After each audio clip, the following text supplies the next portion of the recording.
नमस्कार व्यूअर्स, और आप सब लोग कैसे हैं। आशा करती हूँ आप सब लोग अच्छे होंगे, स्वस्थ होंगे और मेरा रामचरितमानस का पाठ अवश्य देखते होंगे। तो स्वागत करती हूँ मैं आप सभी का अपने इस कार्यक्रम रामचरितमानस के अयोध्याकांड पाठ में। आप सब लोगों को पता है ये पाठ में एक शुभ कार्य के लिए कर रही हूँ। एक मंदिर हमें उसको पूर्ण करवाना है, तो वो एक कुलदेवी का मंदिर है, उसी के लिए है। तो आप लोग इसमें मेरा सहयोग कीजिए, सब्सक्राइब कीजिए, लाइक कीजिए और शेयर कीजिए। तो उसी के लिए ये सब प्रयत्न है। आप सब लोग सब्सक्राइब अवश्य करें और अपने फैमिली एंड फ्रेंड्स को भी अवश्य कहें कि वो लोग भी एक शुभ कार्य के लिए कार्य में मेरा सहयोग करें। तो कल तक आपने जाना था कि राजा के प्राण कंठ में आ गए थे, मानो मणि के बिना सांप व्याकुल हो गया हो। इंद्रियां सब बहुत ही व्याकुल विकल हो गई, मानो बिना जल के तालाब में कमलों का वन मुरझा गया हो। राजा जब सुमित्र जी ने उनको राजा को बताया कि राम वनवास में चले गए हैं और राम नहीं आए उनके साथ में, तब ये कंडीशन हुई। कौशल्या जी ने राजा को बहुत दुखी देखकर अपने हृदय में जान लिया कि अब सूर्य अस्त हो चला। तब श्री रामचंद्र जी की माता कौशल्या हृदय में धीरज रखकर समय के अनुकूल वचन बोली। हे नाथ, आप मन में समझ कर विचार कीजिए कि श्री रामचंद्र का वियोग अपार समुद्र है, अयोध्या जहाज है और आप उसके कर्णधार हैं। सब प्रियजन, कुटुंब और प्रजा ही यात्रियों का समाज है जो इस जहाज पर चढ़ा हुआ है। आप धीरज धरिएगा तो सब पार पहुंच जाएंगे, नहीं तो सारा परिवार डूब जाएगा। हे प्रिय स्वामी, यदि आप मेरी विनती हृदय में धारण कीजिएगा तो श्री राम, लक्ष्मण, सीता फिर आ मिलेंगे। तो शुरू करते हैं अब हम आज का पाठ। तो तब तक आप लाइक कर लीजिए, मेरे चैनल को लाइक कर लीजिए, सब्सक्राइब कीजिए एंड शेयर अवश्य कीजिए। प्रिया वचन मृदु सुनत नृपु, चितयौ आखी उघारी, तलबत मीन मलिन जनु, सिंचत शीतल बारी। प्रिय पत्नी कौशल्या के कोमल वचन सुनते हुए राजा ने आंखें खोलकर देखा, मानो तड़पती हुई दीन मछली पर कोई शीतल जल छिड़क रहा हो। धरी धीरजू उठी बैठ भुआलू, कहू सुमित्र कह राम कृपालु, कहाँ लखनऊ कह राम स्नेही, कह प्रिय प्रिय वधु वैदेही। धीरज धरकर राजा उठ बैठे और बोले, सुमित्र कहो कृपालु श्री राम कहाँ हैं, लक्ष्मण कहाँ हैं, स्नेही राम कहाँ हैं और मेरी प्यारी बहू जानकी कहाँ है। बिलबत राव विकल बहुभांति, भई जुग सरिस सिराती नाराती, तापस अंध सांप सुधि आई, कौशल्या ही सब कथा सुनाई। राजा व्याकुल होकर बहुत प्रकार से विलाप कर रहे हैं। वह रात युग के समान बहुत बड़ी हो गई, बीतती ही नहीं राजा को अंधे तपस्वी के श्राप की याद आ गई। मतलब उनको श्रवण कुमार के पिता की याद आ गई। उन्होंने सब कथा कौशल्या को कह करके सुना दी। भयउ विकल वर्णत इतिहासा, राम रहित दिग जीवन आशा, सो तनु राखी कर्म में कहा, जेहि न प्रेम बनु मोर निबाहा। उस इतिहास का वर्णन करते करते राजा व्याकुल हो गए और कहने लगे कि श्री राम के बिना जीने को आशा को धिक्कार है। मैं उस शरीर को रखकर क्या करूँगा जिसने मेरा प्रेम का प्रण नहीं निभाहा। हा रघुनंदन प्राण प्रीति, तुम्हें बिनु जियत बहुत दिन बीते। हा जानकी लखन हा रघुवर, हा पितुहित चित चातक जलधर। हर रघुकुल को आनंद देने वाले मेरे प्राण प्रिय राम, तुम्हारे बिना जीते हुए मुझे बहुत दिन बीत गए। हा जानकी लक्ष्मण, हा रघुवर, हा पिता के चित्त रूपी चातक के हित करने वाले मेघ। राम राम कही राम कही, राम राम कही राम, तनु परिहरि रघुवर विरह, राव गयौ सुर धाम। राम राम कहकर, फिर राम कहकर, फिर राम राम कहकर और फिर राम कहकर राजा श्री राम के विरह में शरीर त्याग कर सुरलोक को सिधार गए। जियन मरण भलु दशरथ पावा, अंड अनेक अमल जसु छावा। जियत राम विदु बदनु निहारा, राम विरह करी मरनु संभारा। जीने और मरने का फल तो दशरथ जी ने ही पाया, जिसका निर्मल यश अनेकों ब्रह्मांड में छा गया। जीते जीते श्री रामचंद्र जी के चंद्रमा के समान मुख को देखा और श्री राम के विरह को निमित्त बनाकर अपना मरण सुधार लिया। शोक विकल सब रो वहीं रानी, शोक विकल सब रो वहीं रानी, रूप सील बलु तेज बखानी। करही विलाप अनेक प्रकारा, परही भूमि तल बारही बारा। सब रानियां शोक के मारे व्याकुल होकर रो रही हैं। वे राजा के रूप, शील, बल और तेज का बखान कर करके अनेकों प्रकार से विलाप कर रही हैं और बार बार धरती पर गिर गिर पड़ती हैं। बिल पही विकल दास अरदासी, घर घर रुदन करही पुरवासी। अतने यौ आज भानु कुल भानु, धर्म अवधि गुण रूप निधानु। दास दासीगण व्याकुल होकर विलाप कर रहे हैं और नगरवासी धर धर रो रहे हैं। कहते हैं, आज धर्म की सीमा, गुण और रूप के भंडार, सूर्य कुल के सूर्य अस्त हो गए। गारि सकल कै कहीं देही, नयन विहीन कीन जग देही। एहि विधि विलपत रैन बिहानी, आय सकल महामुनि ज्ञानी। सब कैकई को गाली देते हैं, जिसने संसार भर को बिना नेत्र का कर दिया। इस प्रकार विलाप करते रात बीत गई। प्रातःकाल सब बड़े बड़े ज्ञानी मुनि आए।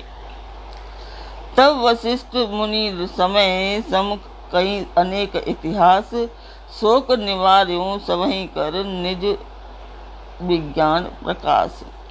तब वशिष्ठ मुनि ने समय के अनुकूल अनेक इतिहास कहकर अपने विज्ञान के प्रकाश से सबका शोक दूर कर दिया। तो जिस मंदिर का मैं वर्णन आप लोगों से कर रही थी, उस मंदिर का मैं वीडियो आप लोगों को डाल देती हूँ। आप वो वीडियो देखिए और कमेंट बॉक्स में बताइए कि आपको वो मंदिर कैसा लगा और आपको मेरा पाठ कैसा लगा। कुछ कमियां हो तो उसके लिए, सुधार के लिए मुझे बताइए, और कुछ अच्छा लगा हो तो वो बताइए। और जो लोग मेरा चैनल ने सब्सक्राइब किया है उनके लिए एक बार बहुत बड़ा थैंक्स। और जो लोगों ने सब्सक्राइब नहीं किया है वो लोग भी सब्सक्राइब करें और अपने फैमिली एंड फ्रेंड्स को भी सब्सक्राइब करने के लिए कहिए।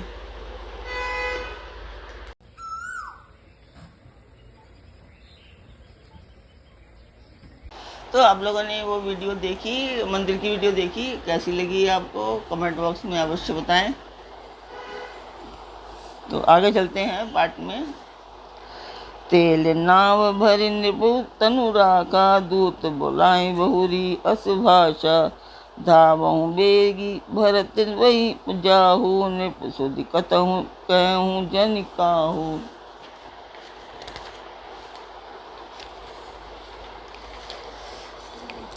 वशिष्ठ जी ने नाव में तेल भरवा कर राजा को शरीर में उसमें रखवा दिया।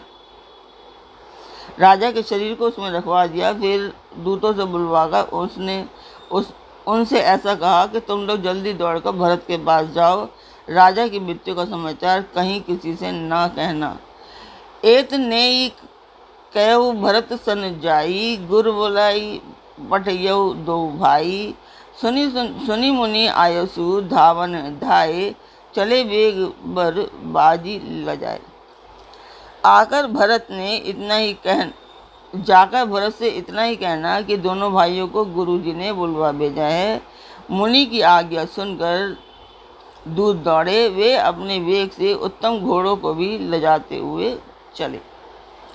अनरतु अवध अरन भेऊ जब तैं कुछ गुण होहि, भरत कहूँ तब तैं देखई रात भयानक सपना, जागी करई कटु कोटि कल्पना।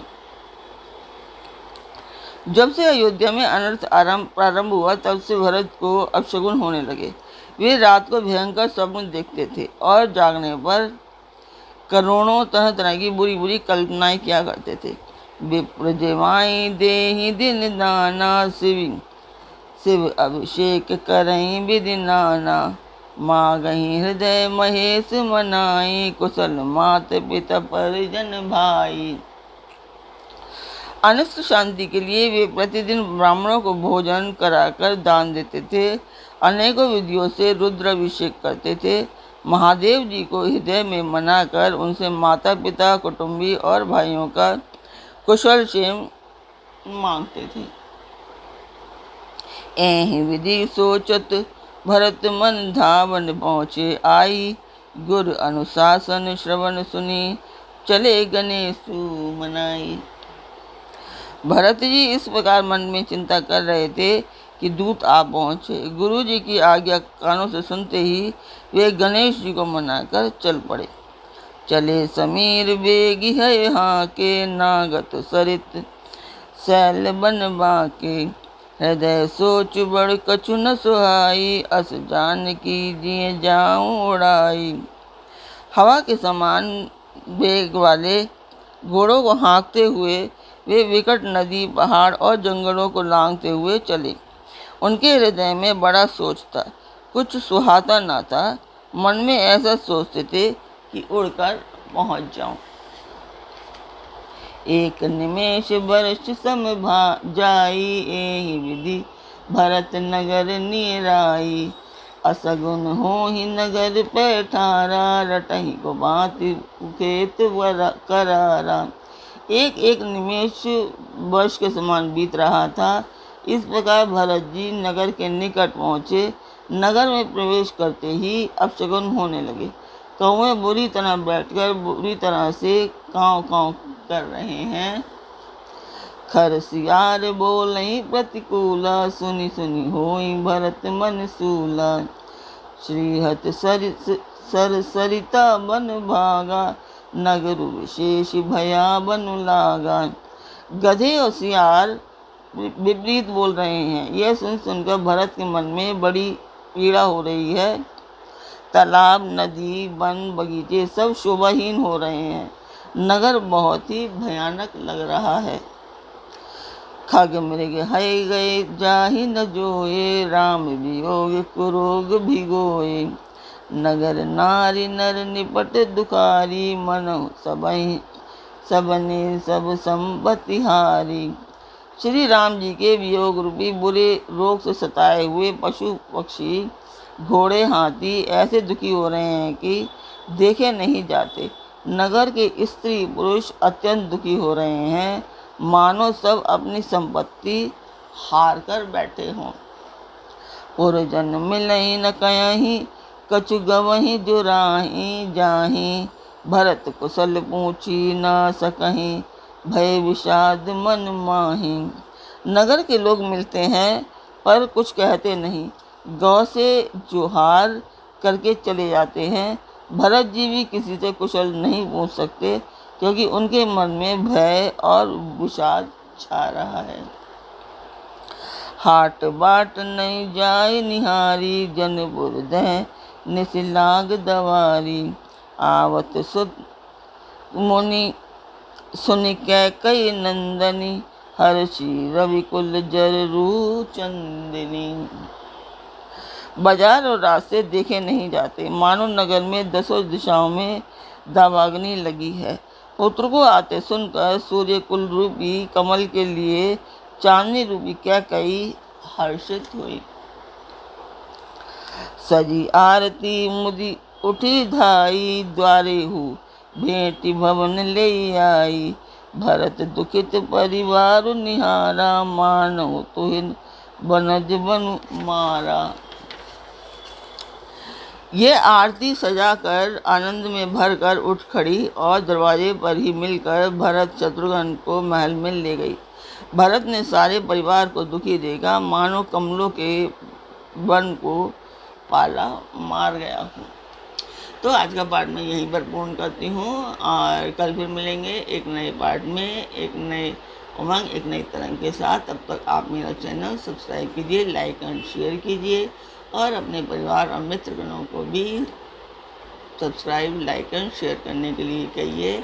और सब्सक्राइब के साथ में एक बेल आइकन है, रेड बेल आइकन है, उसको हिट कीजिए। वो नोटिफिकेशन बेल होती है, तो आप जब आप उसको हिट करेंगे तो आप मेरा जब भी मैं पार्ट हिट डालूँगी आपको मिल जाएगा। Okay, thanks. फिर कल मिलते हैं नए पार्ट में, उमंग एक नई तरंग के साथ।